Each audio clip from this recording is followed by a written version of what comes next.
they thinking? Did they think about having, I mean, because were you on that conference call with our CPM? The one recently? Right before the summit? No. What he was talking about? Were you on it, Tim? Yeah, I think I was, Did come to think you of hear it. what he said? He said, put your phone down when you're in the Yes, yeah. I know, and I thought that too. I thought, we're beyond that, aren't we? But I can't believe the one posted on what was he live streaming on? Probably Slack. And he posted on there he didn't care about the NBA, that this stuff was too cool. What? And you don't think you're going to get escorted off the campus? So I heard they were still up to go to the closing party. Like, that's what I didn't understand. It's like, What happened in closing? well, no, I heard that they still allowed them to come to the party. So so that's what I was wondering. Did they completely? So they didn't kick him out of the hotel either, then, I guess.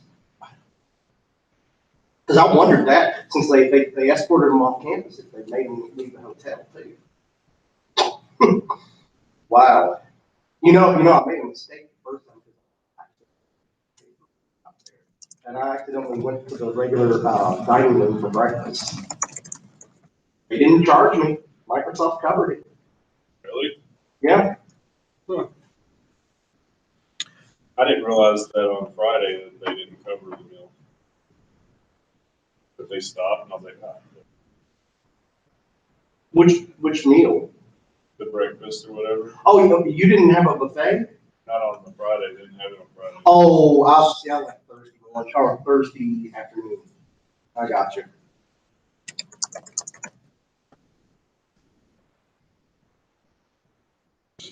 Have you ever done a live stream to YouTube? Yeah, I've done that before. Are you doing that? That's not what you did? Yeah. I didn't know that. You should have told me, and I would put that. I know, I wish I did put it on my Twitter list. What's the link? Um, Can you text the link to me here? yeah. Yeah, because I'll post that out there. It's on our meetup. If you can get to our meetup page, I put a Okay. comment there. Oh, okay. And it's there. I got you. And those of you who are joined now, if you can hear, please let me know in the chat just as a sanity check. Sorry about the infinite pattern on the screen there. You know, when it's screencasting, the screencast, the screencast, the screencast. That's always creepy.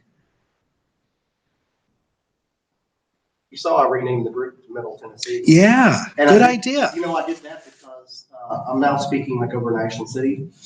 And then I'm going to plan on, because we're just about done with our house at LBL now. That's and good. So when I go there on weekends, I'll be passing right through Clarksville, and I talk to Clarksville. Perfect.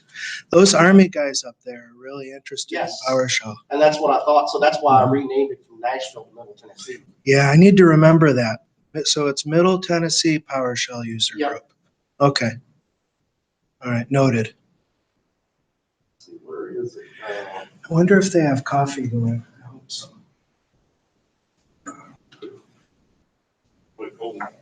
It's okay. I'll take it anyway.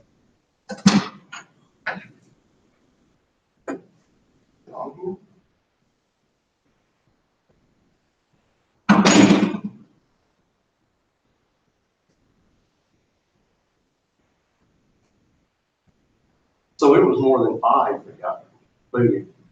I think so. I think it was like in 5, like it was like a few. It was like 1 or 2 group areas that had like 4 or 5 calls. I know a lot of them was like. I think some of them was like the Windows developer type of area. Oh. Because I think they had a lot of NDA stuff that was covered. That was awesome. From what I've heard, I have no idea what it is, but yeah. I heard that there was like, because in past years there hadn't been much that they've done in those sorts of areas, but this year apparently was like crazy amount of stuff. Wow. And it's like everybody's like all excited about it. So I mean, I know the one that was apparently the one that was like live streaming it was like a 14-year MVP too. It's like. Oh, I heard about it. He was the one I heard about also that posted on there. I don't care. This stuff is so cool. He didn't care about the NBA. I want to know who. Yeah, I do too. You've been an MVP for 14 years, and now all of a sudden think this stuff's so cool. You're lose it. And you know what's worse, that I didn't think about it, what I said, mentioned was, you know what's worse about this is, that's just like being fired. Because if he can't, whoever that was can't even put this on their resume if they were ever an MVP. Well, You know why? I don't know, because it's an award, you're still able. Yeah, but Microsoft labels you as non-hireable. Huh. Yep. Who was it? Oh, who was it that told me that? But it's still, it's like, even though you're not an MVP anymore, you still work for those years, so you can still say MVP. Or it's not that you can't say it, whatever. but if a company you're being hired and a company wants to call to verify that you. Hey, Bill. Call Microsoft, then they call Microsoft, and Microsoft says that you're non-hireable by them and that you restrict them from you. I didn't even think about that until one of the others on the shuttle was telling me that Microsoft does that. You know, it's funny, I was talking to Matt Graber, Yeah. and he said, because I was like, why is he here? Because, you know, he was MVP, and then he started working for Microsoft, which makes you not an MVP more. And Yeah. he left and went to a startup, and now he's an MVP again. In the comments for that, not on the home page, but on this session. The interval there was way too quick.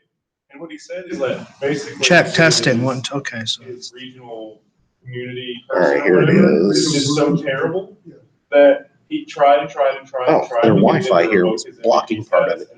oh wow. I put it on LTE and now here's everything. That's why I couldn't find it. I can't tell if this broadcast is actually working. When you click the link, you'll be able to test it. Actually, won't you? That's going to be an important sanity It's on check. YouTube. Okay, YouTube. All right. Yeah, well, he was wanting to get it. But yeah, I didn't know that part. So he wasn't MVP since he did work at Microsoft, but he never get the guy to actually respond. Oh, does it start at the beginning? Oh. And, so then eventually, by the time he made it to It's working. Okay, so yeah. Sweet. All right, let me get I'll share this. Okay, thank you. So are you just doing the screen there? You're not doing Yeah, right. I'm just doing a screencast from my laptop. Okay. Gotcha. Thanks for that. Great. I've been so busy that I totally missed your So you comment haven't out there. done since Microsoft, I guess? I was nominated last year. I had 9 nominations. Yeah, we abandoned the WSS. We went to. That's amazing. Then how, so do you just trust? I mean, how? Trust Microsoft. And I'm gonna tell you, we've had no, Like, I didn't. it's actually been better because I lost trust in WSS when Microsoft had that huge issue with SCCM a few years ago. Well, about 2 years. Yeah, it wasn't too long ago. I remember that. And there were 70 some odd updates that never even showed up in SCCM. I see. So yeah, that's why. And then here, of course, we're finally getting a cloud distribution point. Nice. I know. That way I can manage them while they're gone and not VPN in. Yeah. But, you know, I'll be able to manage those systems. But that was the nice thing. So when they weren't online inside the firm, I knew they were still getting updates. Them, I've talked to several different people from different companies and they've done that same thing, just turn the updates on. Well, I got 9 nominations, 3. I mean, I'm writing this script. So here's the thing, and I drilled them at Ignite last year. I wanted a positive answer. I said, if I have these systems turned on the way I just said, will SCCM still be able to report to me if any of them aren't up to date? And we kept on hedging around, and I drilled them down at SCCM, and they said no. So You still want them to report. You want to know where they are with their quality updates. So I'm writing a script, a PowerShell script, to go out and use the API that goes out to Microsoft and gets the list of updates, and then compare that to the list of updates installed on the machine. Oh, you're going to go the long way around. You're going to diff them. Hey, if it works, it works. I mean, then you've got number one, you've got a secondary check. Yeah. You know, A sanity check. yes. I'll be darned. It's very interesting and disappointing. I mean, Well, see, I'm writing something similar to the bill. I'm writing one, so what I'm doing is in a bill like NDT, it has to download all the updates every time. Well, I'm building this new script that it can go out to use the API, right to Microsoft. And NDT can take up to 10 minutes. Right This now, big it's query.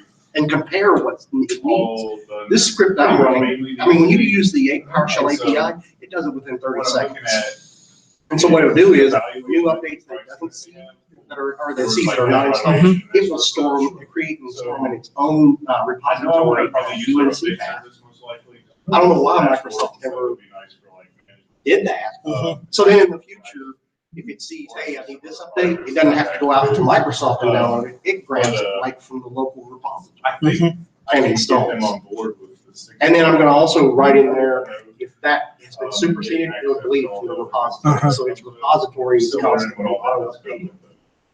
good. Okay, well, you know, Hi, Greg. Good evening. I trust you can hear me. At least I hope you can. Thanks for joining us. Might as well kick things off. What do you say? My name is Tim Werner, as I think we all know, because I think we all know each other. We just met earlier tonight, Glenn. And I think you and I have met at one time before. We have not. I watch your videos on YouTube, and that's about it. Okay, cool. Well, welcome. I'm awfully grateful to be here with all of you for Microsoft Azure PowerShell Jump the Shark. Those of you who want to get on the Wi-Fi here, there's the SSID and the event code there. I'm gonna give a PowerShell news here. Oh, of course. Here's Mick. Hey, everyone. So I know it's been quite a while since we've had a meeting here. So tonight, of course, we got Tim Werner. He already introduced himself, but I'm gonna give some updates on new stuff we've found out about PowerShell and just a little bit of news here for about 5 minutes, and then Tim can take over. So the first thing that we hear that I've seen is lately that they're saying now that PowerShell is up 432% last year used in malware now. Yeah, Yeah, but the good malware is moving away from it. well, that's true. And it'll be interesting too, what's going to happen with PowerShell Core and malware, especially now that it's compatible across platforms. So that should be really, really interesting. And then some other ones, like the fileless attacks. They said that those are up drastically now because now they can use PowerShell scripting to do the attacks without ever having to put a file down on the system. Well, that was a couple. And then some of you all might not know, but Harjeet Dhaliwal and myself now have the PowerShell News podcast. And we publish that. It's not on a constant weekly, bi-weekly, or whatever. We publish it as new PowerShell news comes out, and it is compatible with both the iOS and Android. You can find it. In fact, I just posted it here a little while ago on the PowerShell group on Facebook. So we've got quite a few people we're going to be interviewing in the few next coming weeks, and so that's been around now for a little while. Speaking of podcasts, I think John Walls might be bringing back the Power Scripting podcast soon with Stephen Owen. Yes, they're going to give it a try, see how it goes, and yeah, they're gonna be bringing it back. That's going to be real exciting. And I think one of the big things about that is because I talked to Jonathan for quite a while there at the conference, and it's like we were saying, his is a 60 to 90 minute one, and ours is like 15 minutes. It's more. He does a full interview with whoever he's has on that episode, and we pretty much we'll interview people, but ours is about a 15. I think 20-minute max that we do, and it's more on latest PowerShell, what's happening in it, and new developments. So but yeah, I'm looking forward to that, them coming back. There's some kind of a podcasting meetup tomorrow night. I know. In fact, I know him, Clark. I can't remember his last name. Yes, he is really good. I met him when I was at the PodCamp. The 1 year I met him, and he had helped me a lot on just being able to get my podcast started a few years ago that I ran out of time and just didn't get to do any more on it. So yeah, I can't remember his last name, but he's a really big podcaster here in Nashville. And if you know anybody else with podcasts, he actually messaged me yesterday and said that he's looking for they're looking for everybody that does podcast in this area.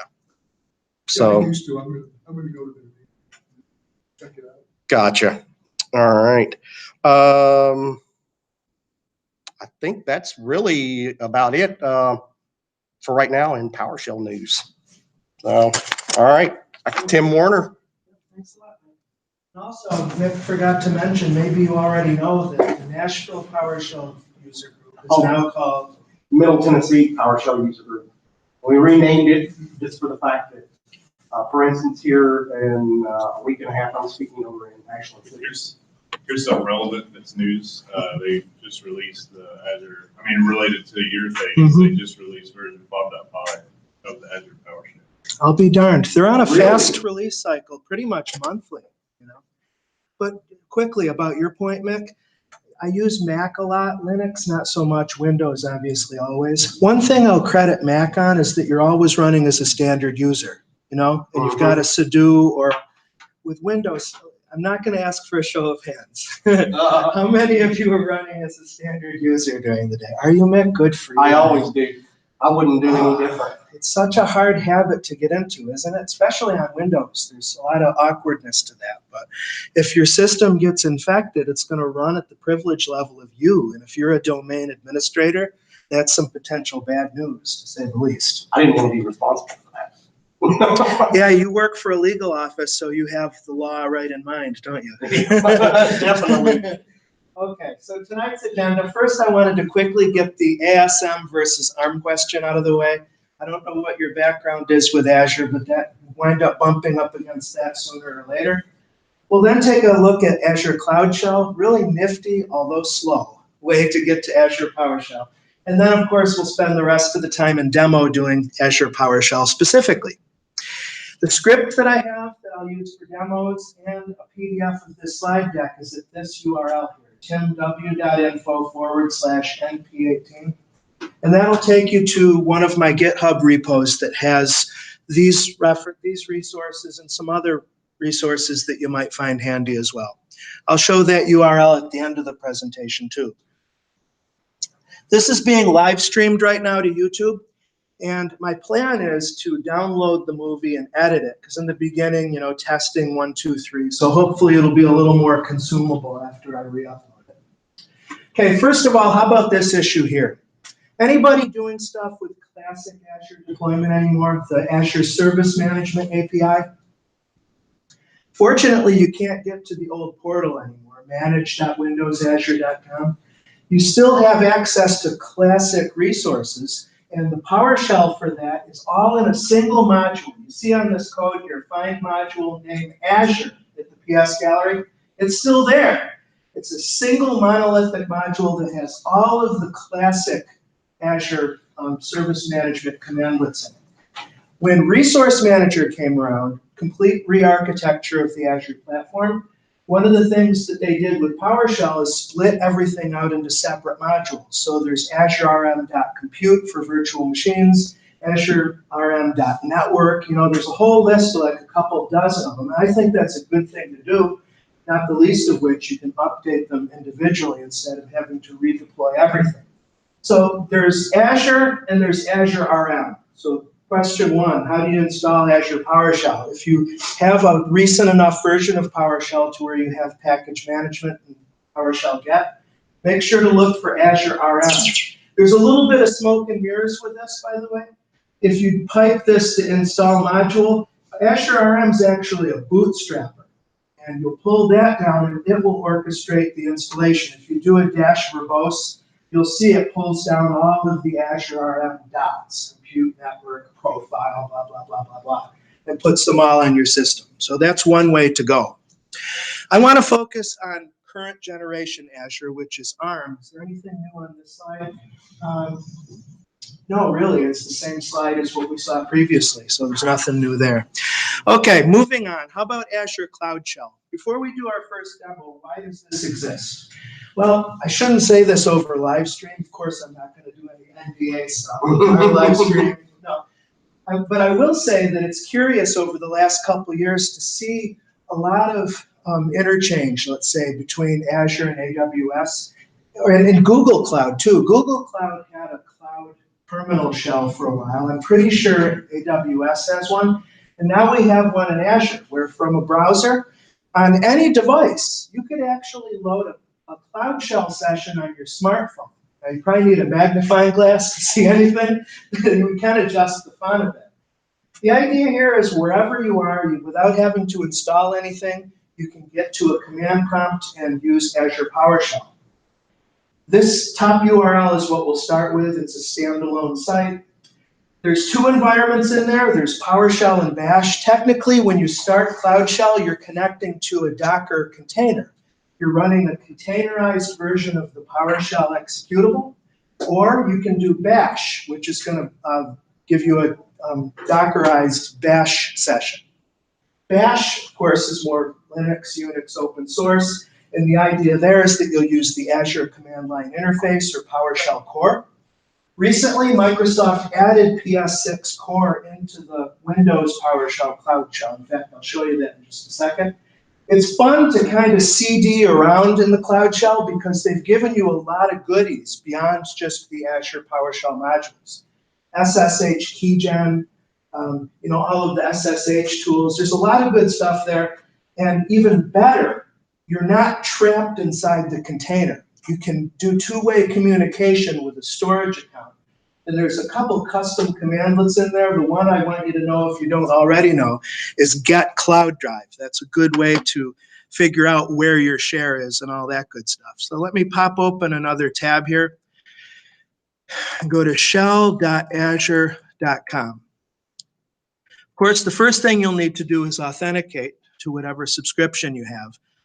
I've got some cookie-based storage going on here, so I'm going to authenticate to my TimW info.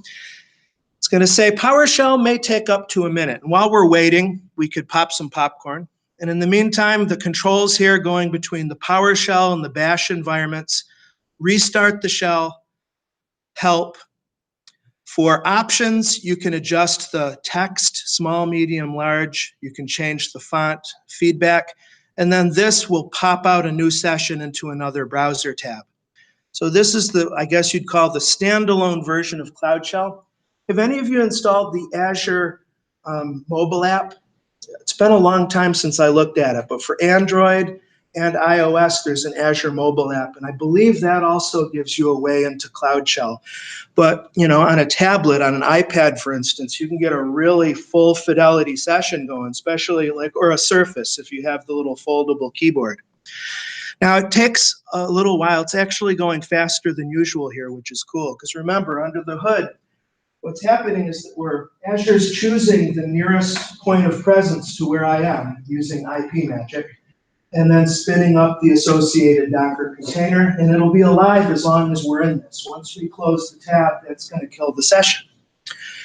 Okay, so all right, it's getting us there. We're authenticating into Azure, and eventually we're going to be at an Azure prompt. The PowerShell development team created a PS provider, a PowerShell provider for Azure, and it allows us, just like all the PowerShell providers do, we can CD and DIR your way through your Azure resources, which is kind of convenient. As a note, there's an open source module at GitHub called Ships that is a way to make it easier to write a provider. So just FYI, and some community members have used Ships to do some pretty cool things, because PS providers are pretty darn useful. So I can DIR here, and I should see my subscriptions. And then if I CD using tab completion into my subscription, I can just continue, like I said, to DIR through into resource groups, into resources, and so on and so forth. Now, I mentioned that get cloud drive commandlet. This comes back. This is a nice sanity check because it reminds you where your storage is. The first time you launch Cloud Shell, it doesn't just pop open a container. It says that you have to create a storage account. It's persistent storage for your stuff, basically. And it's locally redundant storage, which is the most inexpensive storage account type, so it's not going to be like a premium disk or something with a VM. It's just a garden variety storage account. And your cloud drive is an SMB file share inside that storage account. So the idea is you can put configuration scripts or stuff you're working on in your storage account. And you can get to your storage account any number of ways. If you've ever used the Azure Storage Explorer tool, it's a really good free application for interacting with Azure Storage. And then from your session, we can just tap into the cloud drive. It gets mounted as drive Y. So you can just switch over to drive Y and get to any stuff that you've put in your associated storage account, you see? What questions, comments, concerns are coming up for you? Anything? Have any of you kicked the tires with this yet? Have you, Bill, in your consultant work? What have you done? It's great, like you say, it's great for exploding. Mm-hmm. Yeah, if we switch to the drive, the local drive, let's see, CD program files and see what's there. Node.js, Microsoft SQL Server, Internet Explorer, the Git version control client is already in there. Windows Defender, which is kind of interesting. So I would encourage you to CD your way around and look at the different tools. So that's the separate shell window. From the portal itself, this guy up here will open the Cloud Shell. It's the same exact procedure, but you notice that you can minimize it and maximize it and fling it around like this. And at the same time, you have access to the storage account this way. So something I've done is to have the Cloud Shell below while I'm manipulating resources in the storage account up above. I don't remember which one of these is it, but we would go to the file share section. And in there, we should see the share that Cloud Shell created. And if this were the correct one, I don't think you can drag and drop, but that I think will cover most of the bases for you with Cloud Shell. It's kind of, what's the word? All this talk of PowerShell and automation and command line, here you've kind of got the best of both worlds, the graphical up above and the command line down below. Just for grins, if you choose Bash instead of PowerShell, you're prompted to restart. And it's just going to come back with a Linux prompt once it fires up that container. So I take it the PowerShell is using PowerShell core. No, actually it's not. Good question. Thank you. Oh no, let me reconnect. I hope we're not going to. Like the PWSH to get into the core. Brandon read my mind, and that's what I'm going to do. I hope we don't have to wait a minute. I could sing a little while we're waiting. I mean, we are in Music City, USA. What do you want to hear? But yes, what I'm going to do, if this doesn't take forever, is do a PS version table. And I'm going to demonstrate that by default it runs desktop. And that's a question I had for them early on. It's like, how come you're running the desktop edition? Wouldn't it be core? Now core has come along enough to where they actually did add it. And exactly what I want to do is type PWSH, the executable file name for PowerShell 6 core. And we can get them going with no problem side by side. That's why I mentioned that, because I saw PWSH on the screen, Yes. and I assumed it was PowerShell core. Yeah, great. Thanks for mentioning that. It's exactly right on target. Anyone else horsing around with PowerShell 6 core, by the way? Has it come up? Mick, have you gone beyond experimentation? I don't have time right now. Yeah. I'm working on this Windows 10 project, so. Just in, like, did that lab that me and him did at Freaknik was done in core. Well, I guess it was done with core on Linux, I guess. Yep. Okay. I'll let that cook for a second, and let's come back to the slides and see if there's anything interesting before we go to the next demo. Okay, right. There's a screen capture of the Cloud Shell running on an iPhone. Not a very nice experience right out of the gate, but of course you could pinch zoom. And let's face it, if your feet are really to the fire, you're on vacation, and you get a text message that something catastrophic is going on, you might find yourself on the beach going like this with your phone. Yes, you know. Okay, all right. So PowerShell in depth. Okay, yeah, it's just demo. All right, so we can go right back to demo. Like I said, I've created a script that walks us through pretty much from soup to nuts, all this stuff. Hi, welcome. First, on line 15, a couple things, actually. I'm going to try to throw in little tips and tricks. I hope that you find them helpful.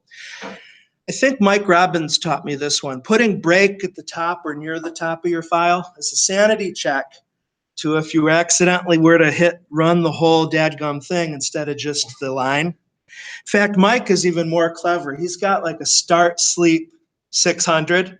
So if he happens to accidentally try to execute the whole file, it would hit that sleep and just hang there for 10 minutes. So either way, though, that's always useful for a presenter to have something like that. And Jeff Hicks taught me this on line 15.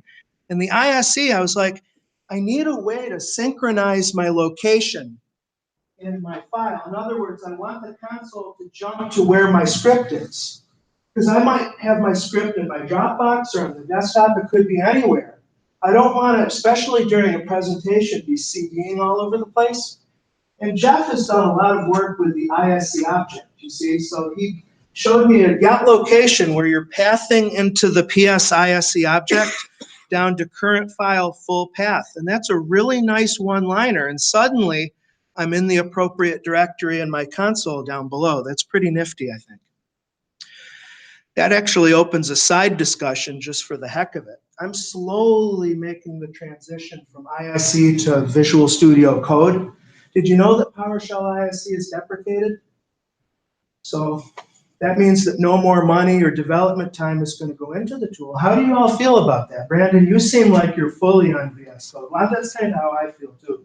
But Brandon, what made the difference for you? There's most everything you can do in ISE, you can do in VS Code, but then there's like all of this other extensibility that's in code that ISE will never ever have. Right. Like, you know, direct Git integration, like all of this stuff that the PowerShell, because, well, ISE has PS ISE, VS Code has PS Editor, which has like some of the same functionality plus more. And the other thing that's cool about it is that that portion right there, like, is the PowerShell extension portion, is actually like an editor. It's like a language service. So that actually can be used in any editor. It's portable. And they were actually working on a beta where the ISE would have that engine too. So basically all the work was just too much work and rework. So they just kind of, it didn't pan out. But there's like Atom Editor has the almost like a sort of working like integration now with that same editor service. I think somebody's working on a Sublime Text one. So even, you know, BIM and, you know, all these other editors could have the same thing. And any feature going into the editor services then gets, any of those editors could then take advantage. So it's kind of one of those things where I clung on it a lot to the PowerShell editor services and that project. Yeah, thanks for that clarification, because I see quite a bit of buzz about those editor services. Okay. Yes, please, go ahead. Question. What about Real Visual Studio? PowerShell editing in Real Visual Studio. On that, Adam Driscoll, the author of the PowerShell tools, he just implemented the PowerShell editor services as the backend for the Visual Studio as well. You know, for me, you can't beat the full Visual Studio for Azure Resource Manager templates. If you're going to do template deployments, the graphical editor and the JSON outliner are really great. But I'm not yet there with using the full Visual Studio for PowerShell. I'm doing baby steps into VS Code. Primarily, you know what changed my mind is the debugger. The debugger in VS Code is really great. Because what you're going to see once you get deeper with the Azure PowerShell commandlets is that, you know, they've come a long way. They used to be not too long ago barely documented. A lot of times you do a get help and there's nothing there. Now they're really getting fleshed out, but still you'll find that you've got to do creative stuff with loops and correlation in order to get good data back. I'll give you an example. I'm working on a PowerShell function. The idea is to do like an IP config, but against your VMs. So you can get their private IP, their public IP, their virtual network interface. And to get those parts and pieces together, I'm having to for each, and then correlate. Need a debugger for that, to see the values as I'm stepping through them. So that's personally what's got me on VS Code now. So as a quick review on lines 18 and 19, this is reviewing installing Azure PowerShell from PowerShell. Another thing you can do is fire up the web platform installer. Whoops, if I can spell. There we go.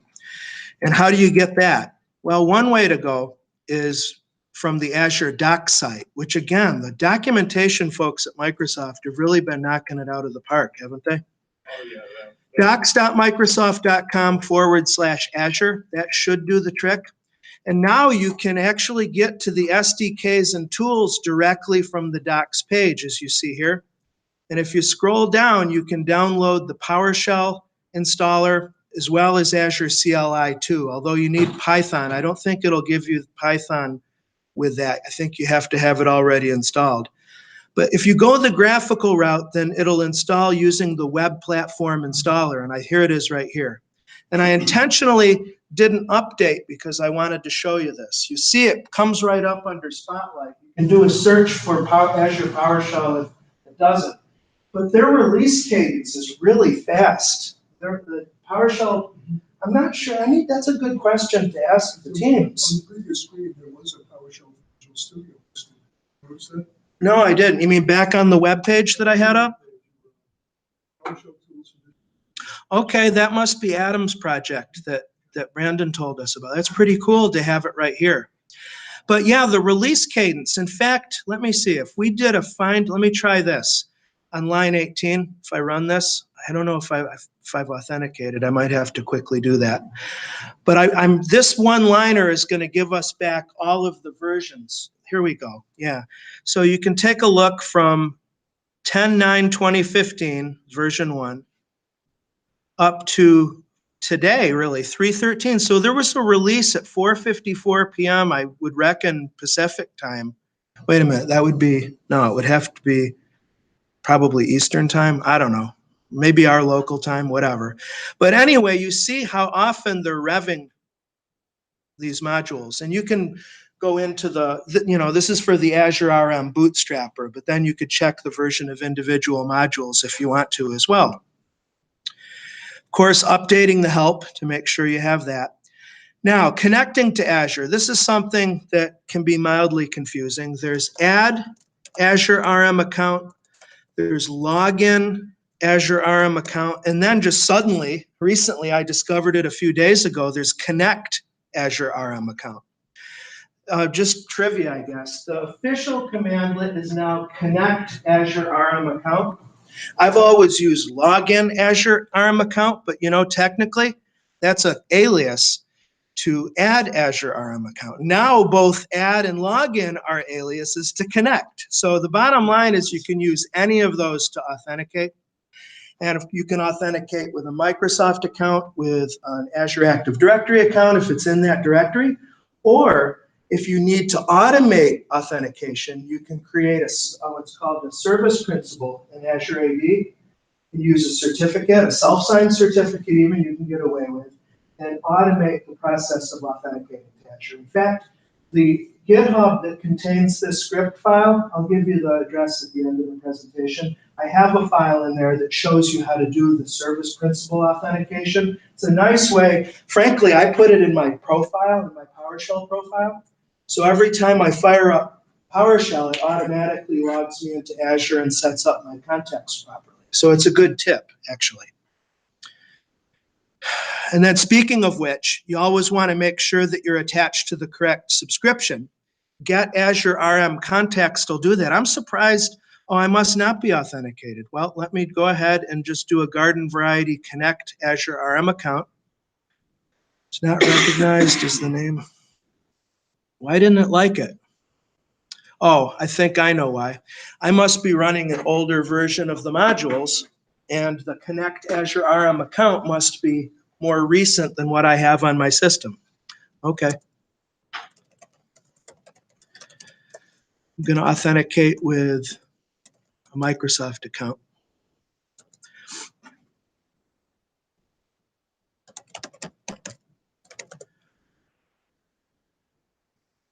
And it's going to come back with my context, which basically is going to be the subscription that I'm connected to. And it'll always guess the wrong one, although you can work around that nowadays. Again, this rate of change is interesting, isn't it? I have to ask you for your input on this, because I'm so curious. What has been your take so far of Microsoft's adopting this agile DevOps fast release schedule in general, in Azure and Windows, just in general? You know, we're going a lot faster now with operations than we ever have before. How has that been for you? I think it's fantastic, and here's why. So I was in Los Angeles Thursday night, and I interviewed the head of the Southern California PowerShell group. So that's what he works in, is a nothing but a DevOps team there. And they have a fantastic setup there. And as he was telling me, it's everything is just so much better, more efficient. Yeah, it's all about efficiency. If you're like looking at the Windows side though, I would still run a little bit delayed on your feature magic. That was Kevin Locke Beta test that I the interviewed. releases. Yeah. Oh, so you look at my context here, it says I'm attached to Pluralsight 2017. That's not the subscription I want to use. So we can do something like a select Azure RM subscription against that subscription, and it should come back after a moment attached to the correct context. In the output here, notice the environment. It can be Azure Cloud, which is the public Azure that most of us in the world consume. And then there's a number of government clouds. The US Department of Defense has a private cloud or two. Germany has a sovereign cloud. China has a sovereign cloud. But the rest of us are using Azure Cloud. Okay, so I'm connected to the right subscription. So far, so good. On line 33, again, my PowerShell is probably not updated enough, but enable Azure RM context autosave is a nice way to stamp whatever your context is as your default. So in my case, you notice that I keep going to the wrong subscription. Now that I've corrected it, I can run that line of code against the current user scope. And from then on, whenever I re-authenticate, it'll go to the correct subscription. So that's been a nice trend. Some easier to use stuff. You'll notice that the PowerShell naming syntax is all standard. The noun stem is Azure RM. If you ever come across a commandlet with just Azure in the noun, be very careful, because chances are good it's part of the old classic service management. There are a couple, maybe 3 or 4 ARM commandlets that do unfortunately use the old naming convention, but in general, it's going to be Azure RM something.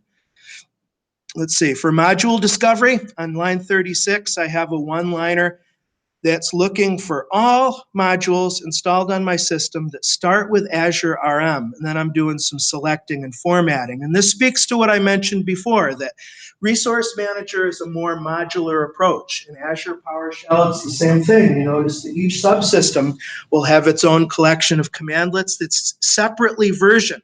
So it looks like as of my system's currency, Azure RM storage, I'm running 4.2. For the compute, let's see, 4.2, same thing. So that's that.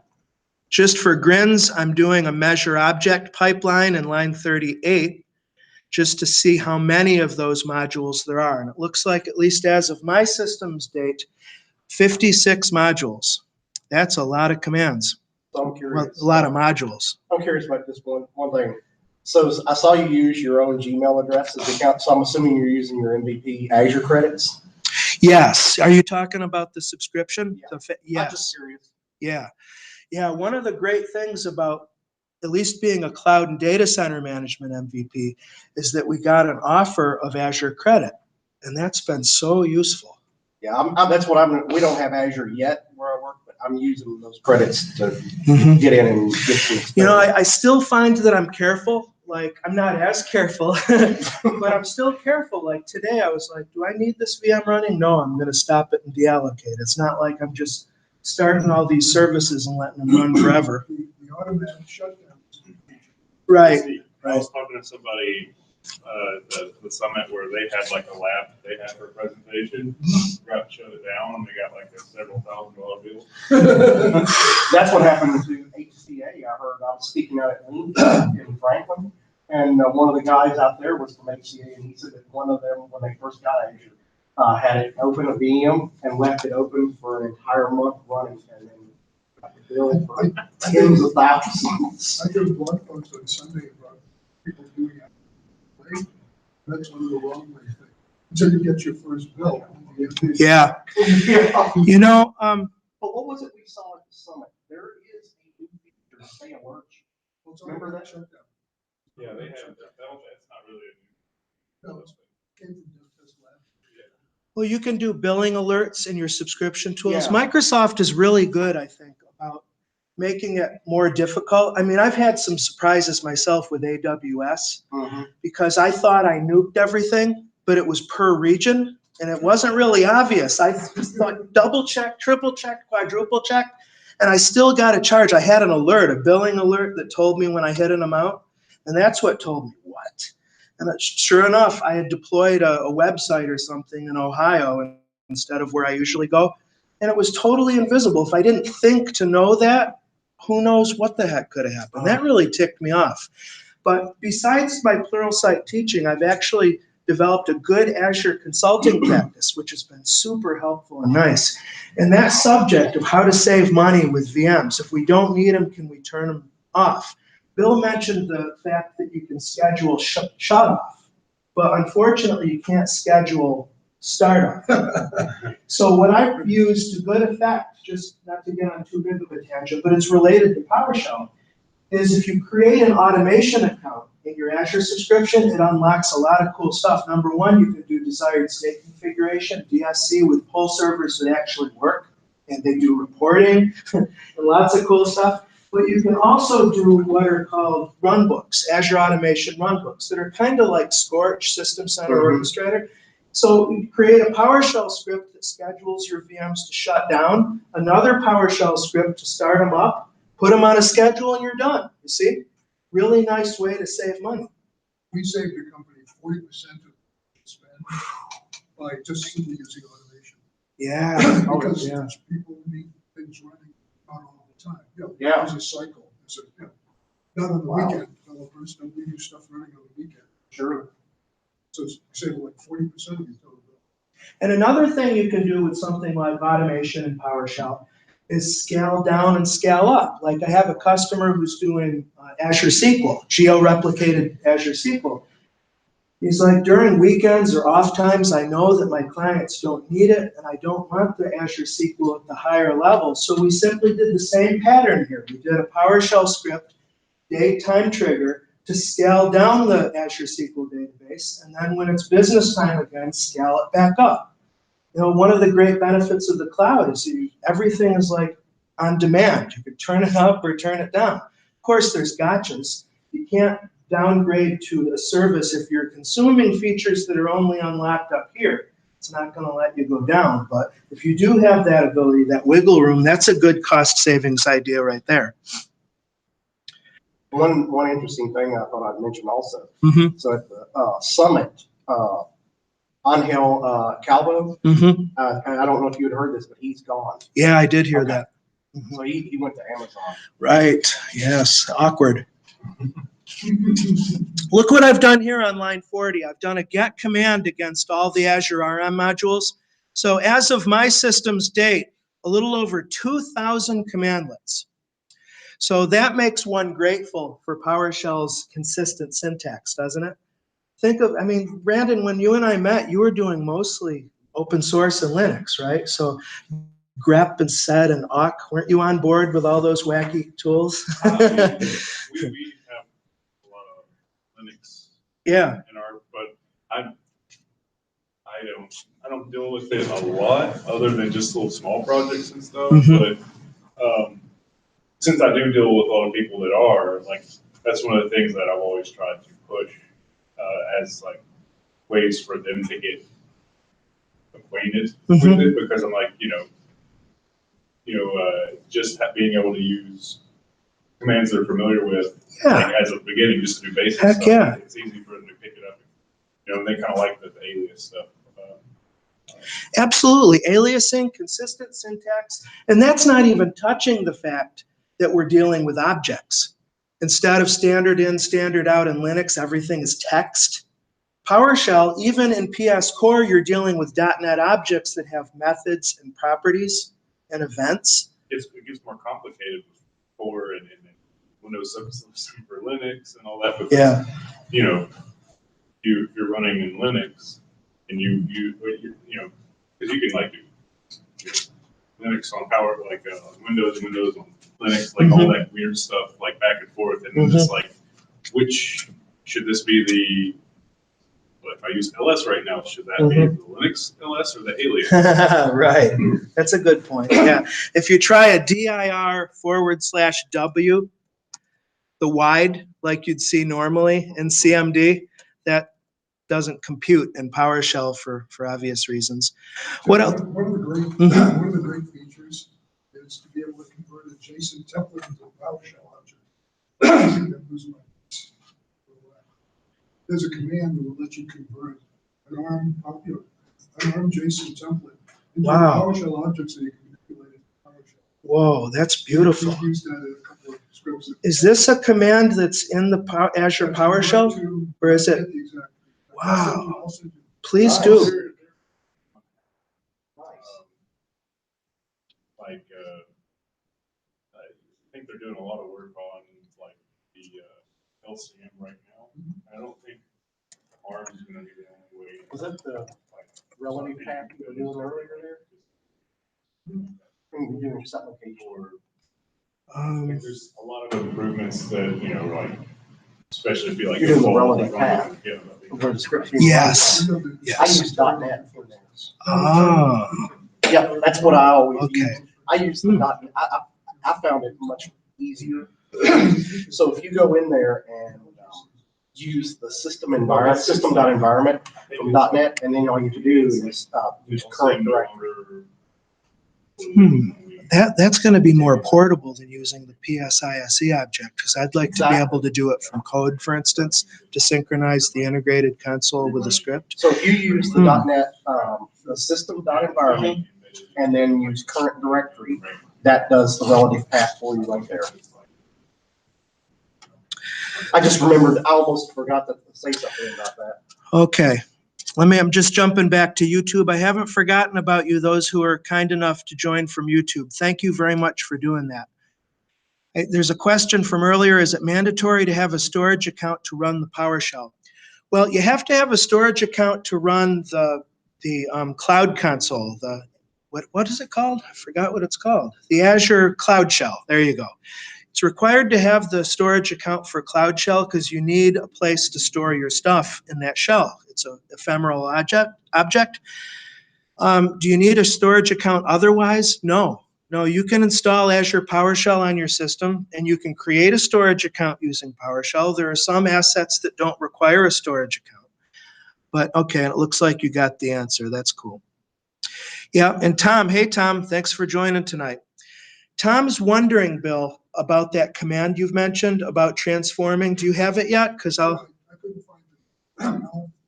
Okay, it's still in process, Tom. It's still in process. Yeah, I think it's Convert from JSON. So let me do a get help, convert from JSON. We use PowerShell to manage the creation of a whole infrastructure using that command. Take the ARM, the JSON, and convert it to the object. Yeah, if you guys aren't on board with Azure Resource Manager templates yet, it's definitely the way to do anything but the simplest deployment.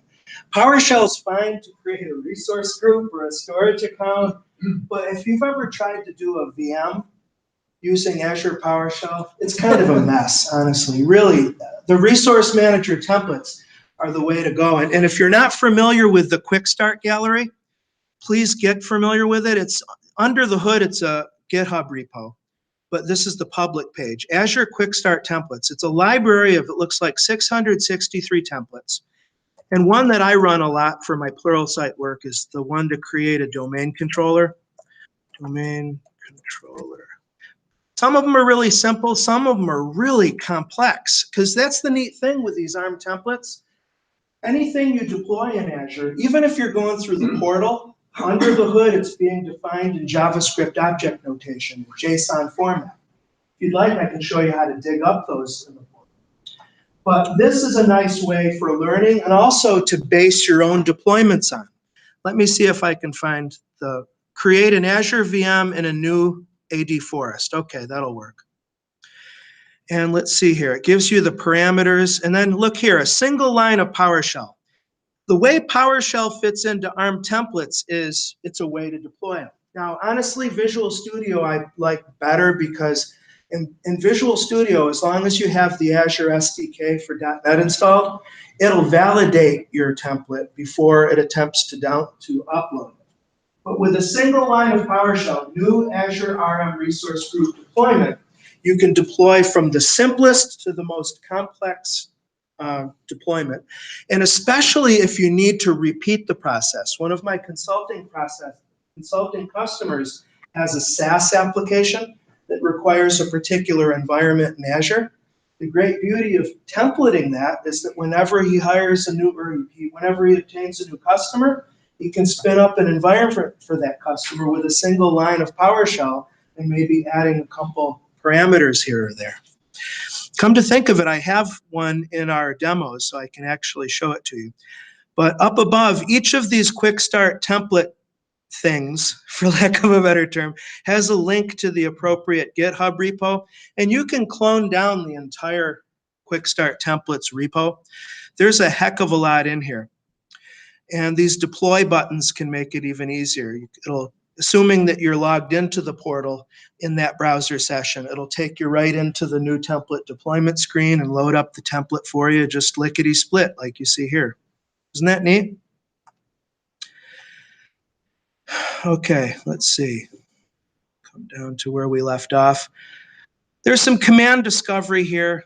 Yeah, that's kind of fun. Let's see. So for compute, I figured we'd look at what's probably most familiar to most operations people is virtual machines. And there's a commandlet for everything in here. You know, like I said, probably want to avoid doing PowerShell to create a VM, but certainly for configuration and getting metadata, just the get commands are really good. You can get some really useful stuff back. Like oftentimes you might think, well, what are the VM instance sizes again? You need a quick sanity check to look up a particular size. Well, we can just use command discovery. We could do something like get command, where the verb is get, and where the noun is, we know it's going to start with Azure RM, and maybe size. We'll encase that in stars. Yep, right here, get Azure RM VM size. So there's a number, it looks like it's, these are region bound, that makes sense. So I'll say South Central US, because not every VM instance is available in every region. And something I learned about a month ago, if you're not really married to a particular Azure region, you can actually save some money by shopping around, looking at the different regions. Depending upon what the region is that you're looking at, if you look at the pricing matrix, there's sometimes a significant difference in runtime cost. Why do you think that would be? Why would a VM per minute runtime be more expensive in, I don't know, in Chicago as opposed to India? There you go. It's overhead, really. How much it costs for electricity, the physical plant, the people who are in the Azure data center. That's exactly right, yeah. So there's a number of get commands that are spread, especially the compute and network are good for virtual machines, that'll give you that information. So let's see, do another get command where the verb, I guess I could use up arrow, oh well. Let's do Azure RM star location. I think that's gonna give us what we need. Yeah, get Azure RM location. And as you would expect, location. That should give us back all of our regions. And hopefully you're starting to think maybe, how could I correlate these commands together in a function so it show me only the VMs that are supported by East US 2? You know, chances are somebody wrote it already, like Kevin McKett. Otherwise, you could start writing it yourself. And what I was saying earlier, I think I forgot to complete my thought, is that as I've dove deeper into these, not a whole lot of them seem to support pipeline input. It would be awesome to be able to feed VMs into command, use the pipeline basically, instead of having to go kind of the long way around with looping and aggregation. But that seems to be the case. I mean, some so-called bookend commandlets work really great. Like you could do something like this: get Azure RM VM. Boy, some of the commandlets have long names too. In a particular resource group, and then pipe that to start Azure RM VM. You see what I mean? So those bookend starts and stops, those work really well. Do you know the trick about stopping a VM? Stop Azure VM. Stop Azure RM VM, resource group, for sysops, name. Will it auto-complete the VM names? Nope, unfortunately. But there's a trick to know that's going to save you money. If you determine that you don't need a VM for the time being, so you want to stop it. First, you never want to stop it from within the VM. You never want to RDP into it and do a shutdown. You want to go through the portal, or if you're going to do PowerShell, it's critical that you do a stop Azure RM VM with a force switch. What's the difference? Why does, if I leave the force off, even though the system is shut down, it's still incurring per minute runtime? But if you use the force, thank you very much. If you use the force parameter, it's not going to incur charge. And yeah, and it shows up in the portal or in your output as stopped deallocated. If you just stop the VM, Azure still reserves resources on the hardware host in the Azure data center for the VM. So it'll be all ready when you start it again. If you deallocate it, it effectively puts it to sleep, and the hardware host will release the virtual CPU, the virtual RAM, and you'll also release your public IP unless you're doing a static reservation.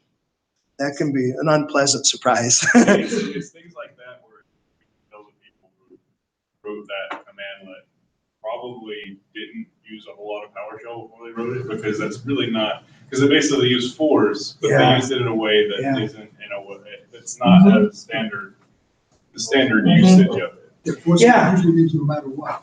Yeah, exactly. Force is like, even if there happens to be an application running in the VM, I don't care, shut it off. It's like the admin, it's like the login was add. Actually allocate, I would. Yeah, there you go. There you go. Yep. Let's see. VM online, VM site. Okay, so I've got some examples of that after all. Locations, common operations. We've gone through that. We're blazing through all this stuff. Okay. How about remoting into a VM? Let me actually do and get Azure RM VM in that for sysops resource group, because I have one that's running. Provision, see, again, this is another annoyance. When I run a get Azure RM VM, I would want it to tell me what state the VM is in, whether it's running, deallocated, or just stopped. It doesn't.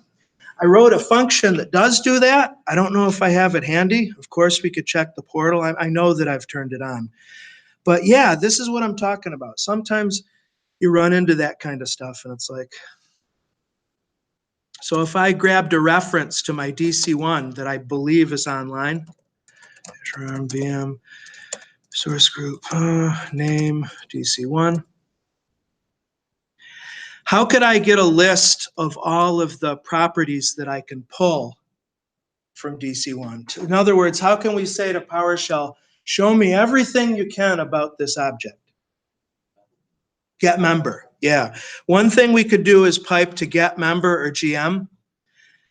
And there's status code. It gets kind of hinky, though, to look for running state. And if you want to get uptime, all this is possible, but it's not quite as intuitive as I would hope personally.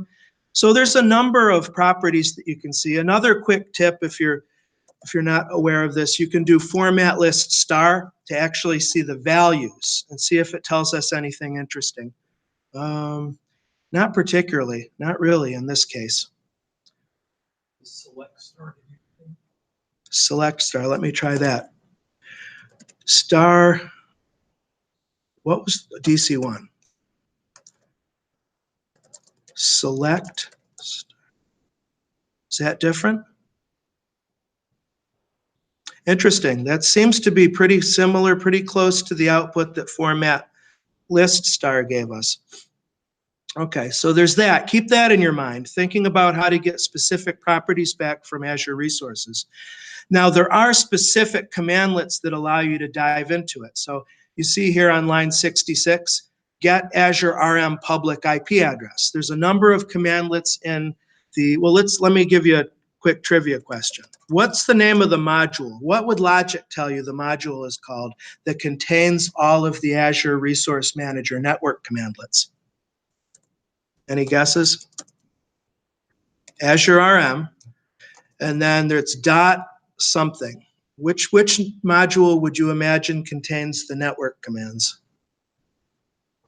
Network. It was a leading question. Yeah. And there's a number of them in here. Let's take a quick scan. You know, virtual network gateways. The network interface is crucial for VM networking. Load balancers, load balancer configuration, peering. I mean, you can do a lot in here, that's for sure. It's a question of discovering the commandlet and getting them to work together. I have a static public IP address associated with the VM. So on line 68, I'm capturing a reference to that. And on line 70, I'm going to store a PS session, and I'm going to have to authenticate. That's another whole discussion we can have, isn't it? How do you protect your credentials in your PowerShell scripts? Do you get interactively prompted, like get credential, like I am? Well, either use the vault or you do the Windows credential store too. That's something that I've been really jazzed on lately. Being able to store your credentials in the Windows Credential Manager. I never really thought of it. It's what Windows uses itself to store credentials. Bill? Another option is the security object. You create a security object in Azure Active Directory. Oh, wow, that's interesting. Storing a credential in Active Directory, and it, Azure Active. oh, in Azure AD. Oh, okay, yeah, sure, I'm with you now. Yep. Okay, it says that it didn't like this command. There's probably a couple reasons for it. One, again, this is, I think, relevant. That's why I want to cover it. If I come into the portal and go over to virtual machines, just as a quick sanity check, I'm going to make sure that DC is running and it's maybe not. I said VM equals this and the computer name equals. I didn't see if you had ran that. You know, Oh. what you're doing. It may be a data type issue. No, it says cannot validate argument on parameter computer name. So if I just hard coded that, that'd be fine. But I was leading in a particular direction, actually. Again, I want to pack as much value into this session as possible. Even if I go back to that line of code and I try to create the PS session using the correct IP and all this, it's still never going to let me create a PowerShell remote connection to that VM.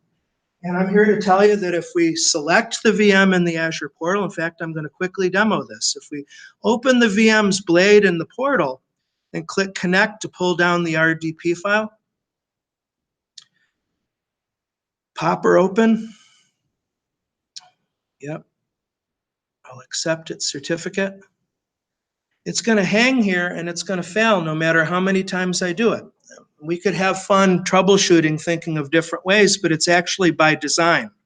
Something, again, I tell my customers, it's worth every penny. In Azure Security Center, if you've ever heard of it, there's a feature in there that recently went GA, went generally available,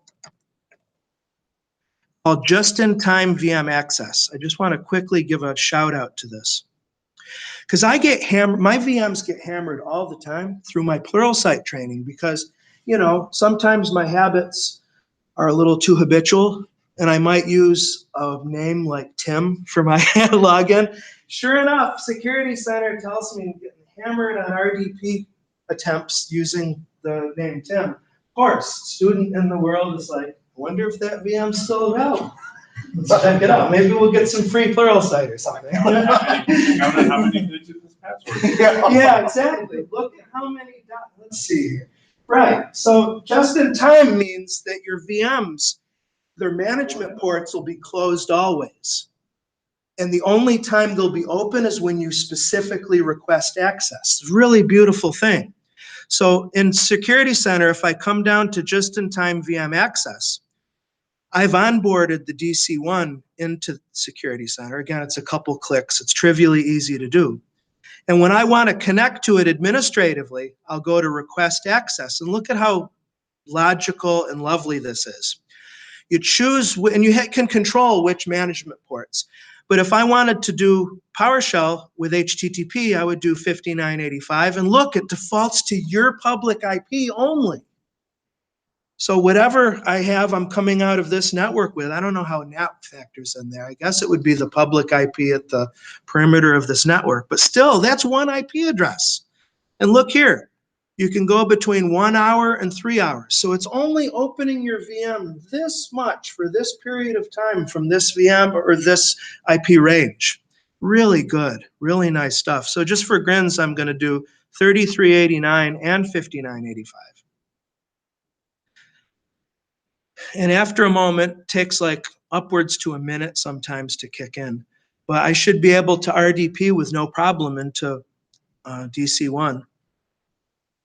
That'd be interesting too if you had it like locked down where only a couple admins can actually use it, you know? So You can do that as well. those admins only work on that server, so it's like, you know, like if you need to do administration tasks, you can pull up the VM and have those users only work on it or whatever. Do some stuff or Just in the name of general education and good security hygiene, you can do stuff like that with role-based access control. That's another one of the selling points of Azure Resource Manager. And normally you do that at the resource group level. So this 4sysops resource group that I have, you go to access control IAM, and there's a number of built-in roles. And you can create custom roles using JSON if you want to.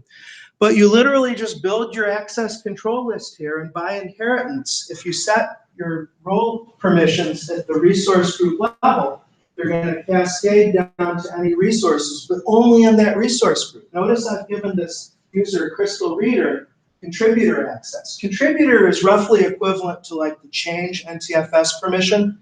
Crystal could create VMs, I think she could even delete them as a matter of fact, but contributor won't let you look at subscription data, it won't let you look at payments, it won't let you into Azure Active Directory. But if she logs into the portal, she's only going to see one resource group, the one that she's been given access to. See, you might have 100 resource groups, but it's going to be security trimmed, so she only sees hers. That's role-based access control, and it's a really good idea to keep potentially dangerous resources and controls out of the wrong hands, you see. All right. How long are we going tonight, Mick? I want to be mindful. Do we go until 7:30? Yeah. That's what I thought. Okay, good. Well, we're in the home stretch anyway. I was basically what you saw here on 68, 70, and 72. This is garden variety PS session stuff. Evidently, I should have done the IP address instead of a variable. So just for grins, let me see if this works. 249.88. Should have created a variable for the credential, but whatever.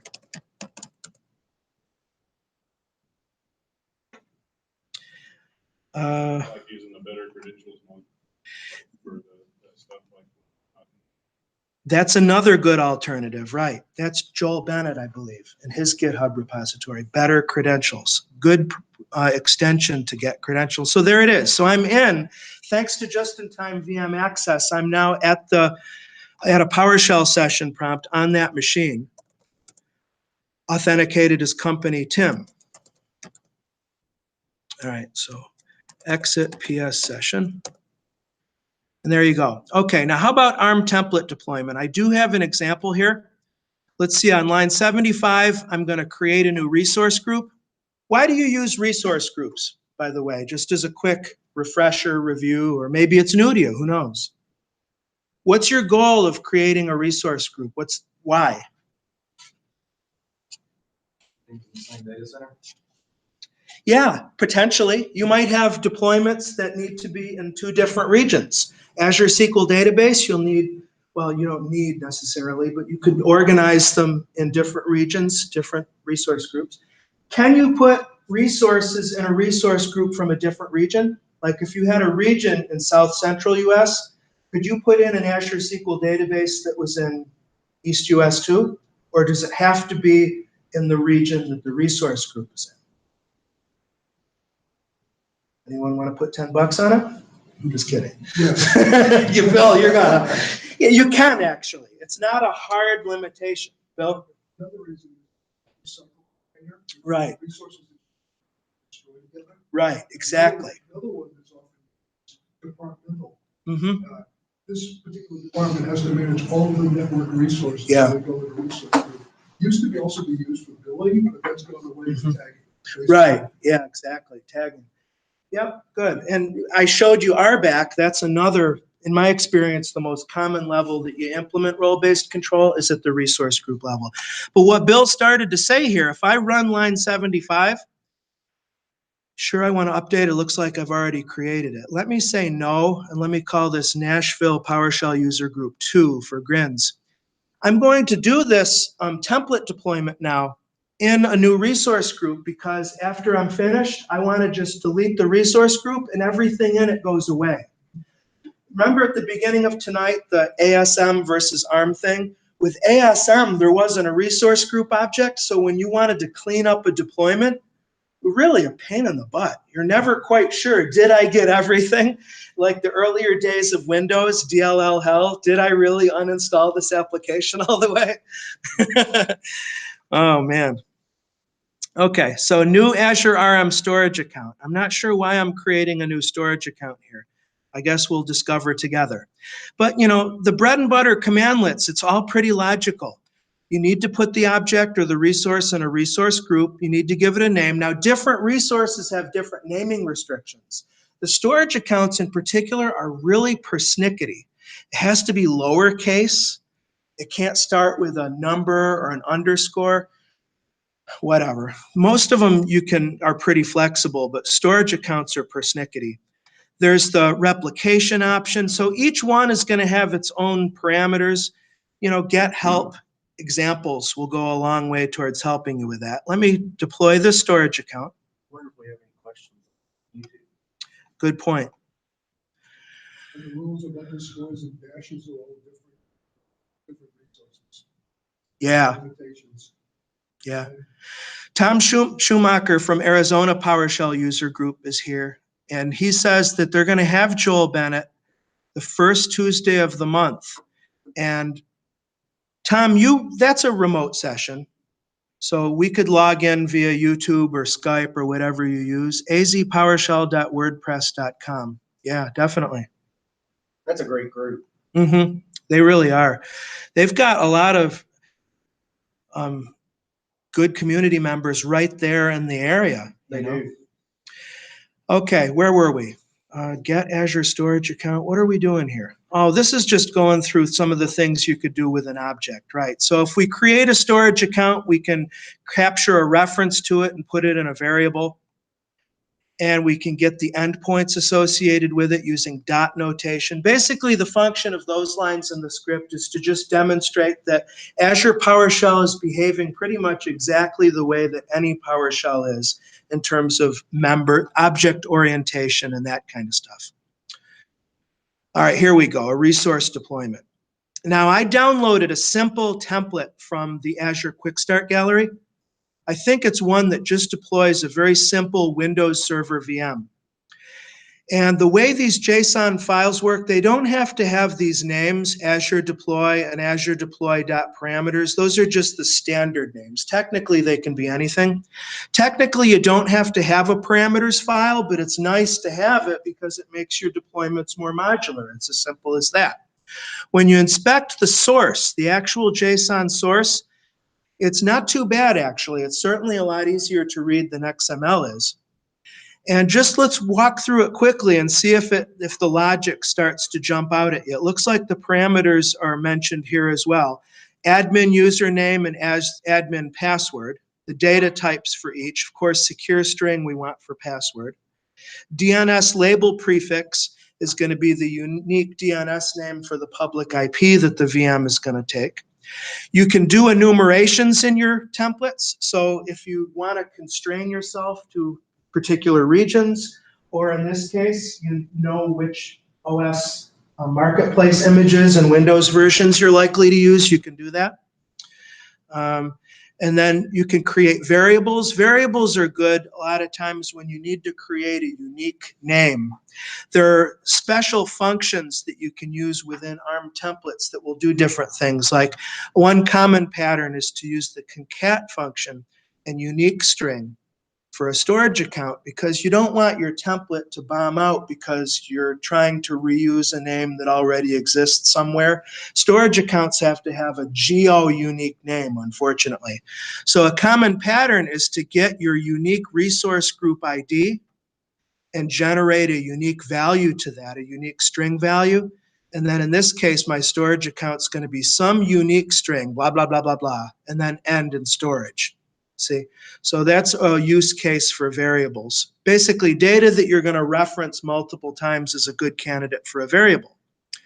And then there'll be a section for each resource. Again, it can get a little tedious just looking at the raw JSON.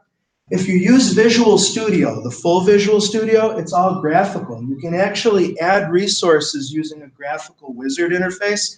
I know some people are like, you know, I thought we're supposed to be command line and automation, but it is pretty luxurious. And you can't beat the price with PowerShell Community Edition being free. So all this ARM template development you can do for fun and for free in there.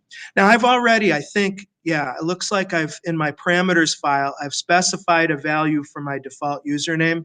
And this is obviously a bad thing to put the plain text password right here in the file. Just doing this for a quick example. But then to deploy this with PowerShell is just as easy as I'm going to create another resource group. Oops, sorry, I already have a just testing. So I'm going to call this just testing 2. And then we call new Azure RM resource group deployment. We give the deployment a name. We specify the resource group that it's going to go in. You can do 2 types of modes. There's complete and incremental. Incremental is the gentle approach. Remember, well, maybe it's not something that you remember, maybe it's new to you, but these resource deployments are what are called idempotent, which means that if it does bomb out halfway through and you have to fix something and restart it, you don't have to clear the slate and then start again. It's aware to check the resources that are indicated in your template, and if it's already there, it'll leave it alone and then proceed. It's nice. If you do want to overwrite, that's what complete does. That's really a heavy hammer. If you're going to do a complete into a resource group that already has stuff in it, be careful. You'll get a warning, actually. PowerShell will come back with a confirmation, because that is one of those the impact level on that is super high. So incremental is really the more gentle way to go. It'll leave anything that's in the resource group alone and just make sure that everything that's in your template is in the deployment, okay? And the template file, you path out to where it is. Template parameter file, you path out to where it is. Now check this out. The template and the template parameters, you can either path out to a file or a URI. So you can actually deploy from a GitHub repo just by specifying the full HTTPS path to where the resource exists. Isn't that cool? I want file in this case. And then, of course, verbose is always helpful. It's going to do a validation, but it's not going to give a template is valid. That's good. But it's not going to give us a lot of help if it bombs out. that's where Visual Studio and the Azure SDK can really come in handy. Although it still, that I remember, isn't tremendously helpful. So it's going to go through here. It's going to sleep. The PowerShell commandlet will sleep a certain number of seconds because these deployments, depending upon what you're deploying, can take more or less time. And then to finish us out here, I want to take you back into the portal. Just now that you know a little bit more than you did about Azure PowerShell and ARM templates, you might think, geez, well, there's a resource group that I created that could serve as a great model for doing this maybe again and again. How can I retroactively go get the JSON that was part of that deployment? You can do it very easily. Look here. In the portal, if we go to the target resource group, we're going to see a couple things. Number one, there's a hyperlink next to deployments. And number two, you can come down to automation script. Now, this isn't perfect. More often than not, I'm disappointed when I try to do this method. And there's a couple reasons why. Sometimes it's just way too much. You only want a couple resources out of it, and this is going to give you everything by default. Another thing is that sometimes Azure isn't able to represent the JSON properly. If you're using maybe preview features in particular, they may not be fully in whatever schema it is that you're using, and you'll see an error. In fact, look up here. It's the very error I'm talking about. 2 resource types cannot be exported yet and are not included in the template. And then you can see the error details. So the Microsoft Monitoring Agent extension, that's what ties the VM into Azure Security Center, by the way. And then the SQL IaaS agent is not supported for template X. So it looks like a couple of my VM agents aren't in the source code. I can download this code directly as a zip file. And check this out. This is one of the great conveniences that I don't know if the developers who made this are part of the PowerShell team or an Azure product group. Just, do you know, Bill? I've been curious. I was going to ask you if you looked at information on Resource Explorer. You can look at deployments in Resource Explorer? I didn't know that.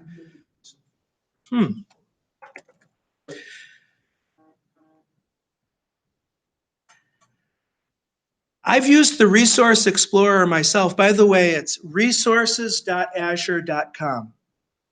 There's a resource viewer in the portal, but it's basically read-only. Here, you can actually set this into read-write mode. I've found sometimes when I'm unable to delete resources in the portal, I can come in here. Here, you're getting a much closer to the metal access to your resources. That's what it is. Great. Seriously, because you're right at the REST API level here. And if you put it into read-write mode, you can do your post, which is update, and delete, which is nuke operations on here.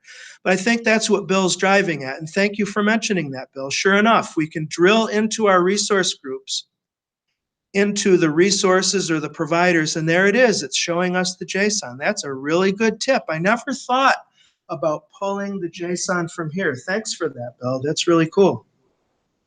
Yeah. Alrighty then. So is the JSON there more reliable? Is that the gist of what you're saying? I don't know about the preview resources. I don't know. Yeah. I know I've pulled it from there. Although this doesn't look, I mean, it's JSON, but it doesn't look the same way as the template source does. I don't know. I'm going to have to dive into that a little bit more. But good tip. Let me see if there's anything left in the script, and then we'll wrap it up. Oh, I have a bit on Key Vault. How many of you use a password manager out of curiosity, like 1Password or LastPass? No? Do you not trust them? I use 2-factor on most of my stuff. That's cool. Key Vault is kind of like LastPass or 1Password. It's a convenient way to store secrets, any kind of credential, and it provides a nice alternative to having credentials exposed in source code. So I have a little quick start there. And the big takeaway I have for you is that thanks to the community, the wonderful PowerShell community, there's a person who wrote a module called AX Credential Vault that greatly simplifies the creation of Key Vault and storing secrets in it and pulling them. It's really good. And wasn't there one other one? You have it? Who made that one? Who made that module? I don't know. I don't remember offhand, but just quickly hit the PowerShell gallery and you can find out. I thought there was one other one, but maybe not. As far as using the Windows, okay. I'm thinking to myself, As far as using Windows Credential Manager, there's better credentials on GitHub. And another one that I've been using a lot, I think it's called Credential Manager with no spaces. I think that's what it's called. All righty. Well, let me bring the slide deck back up and give you that URL again. Again, it's timw.info/NP18. That stands for Nashville PowerShell 2018. That's just going to take you to my GitHub. I'm Timothy Warner at GitHub, and I've got this and some other goodies in there. Twitter, Tech Trainer Tim. My website is techtrainertim.com. And any questions in closing? Any parting issues, concerns?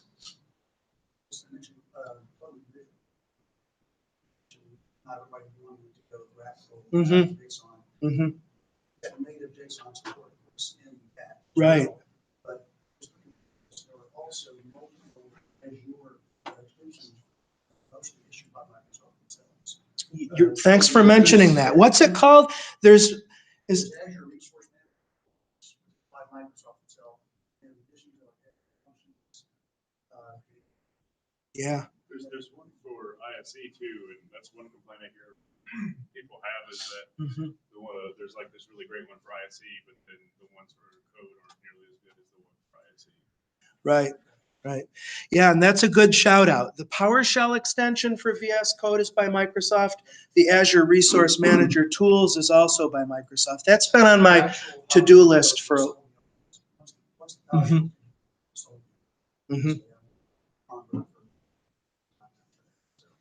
The performance has really gotten better, hasn't it? I mean, 6 months ago, I was like, this Visual Studio code is like laggy and weird.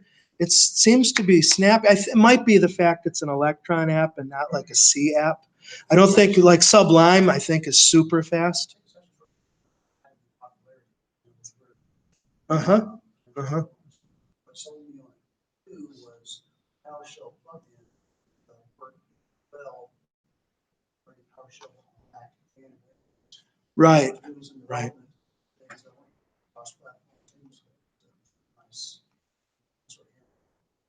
Well, there are some like areas where the relative Azure service slow down, and for break you might have to restart it. But the times I notice that the most is I have a few projects that are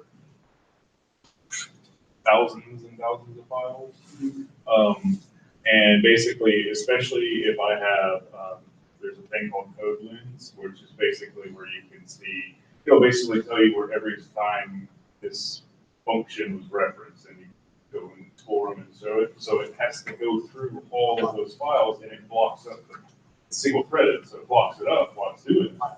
And it doesn't seem to cache it very well either for some reason. So I can sometimes have a slowdown where my IntelliSense stops working for 5 minutes.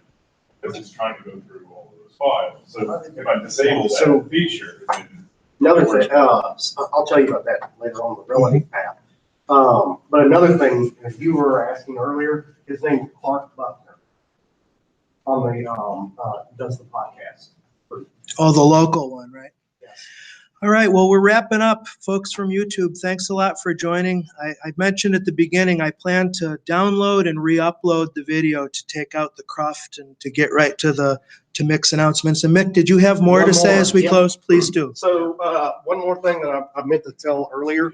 Next month should be another special meeting. In next month, Michael Green is coming to Nashville. Oh, yeah? Yes. Great. You know, he spoke at the MVP Global Summit. Well, he and I talked, and he's coming to Nashville, and we're probably going to have a special meeting on a Thursday. It's probably going to be I believe he said the third Thursday of April that he's going to be here. And he said that he's going to come early. He's going to be here over the weekend, but he's probably going to come a day early, which will be that Thursday, to speak here at the group. Boy, that dude is one smart guy. The story about Michael Green that I like to tell is that when Jeffrey Snover and the PowerShell team were working on Just Enough Administration, or GIA, Michael was asked to write a paper about it. And Michael finished, he researched, and he wrote it and gave it to Jeffrey. And Jeffrey's reading, he's like, I didn't know that. I didn't know that. And this is the guy who invented it. So Mike's a really smart dude. He's a great teacher, too. He is. And so we're excited on that. I make a commercial announcement. I run Sure. the Azure user group with some of you. We're having a meeting on the 27th on Azure security. So just wanted to mention it. Are you going to be online? We haven't been online traditionally. Something we've been doing. Yeah, I'll hook you up with the instructions. It's super easy to do a YouTube We tried a stream. live meeting, but that didn't. Yeah. And one other announcement that's coming up this summer. So PowerShell Saturday, I know we had talked about having that here, and I'm glad we didn't go through with it because Chattanooga is having PowerShell Saturday. And that probably would have been a little much for Tennessee to have had two of them. I know they've asked me to come speak, and I don't know if they've I'm talked to you. speaking too. Okay. And I don't know if you're signed up yet. Gotta look at it. So, but yeah, just to let y'all know, I think it's August 7th. Not sure. It's the first That week of sounds right. August down there. So that's another thing that just I found out last week on. And also, Tim, you want to make an announcement that you're appearing at the Azure Boot? Yeah, the Oh. Azure Global Bootcamp Nashville edition is going to be on April 21st. April 21st. Where? I forgot. Right here. Convenient. And we have 100 people coming here on April 21st. Don't tell me, I don't know where I'm going to put it. These rooms are going to be packed. I know I'm presenting on controlling your Azure spend, Azure networking deep dive, and the third one I think is Azure automation. So what we talked about earlier, the Azure automation runbooks, it'll be that very subject.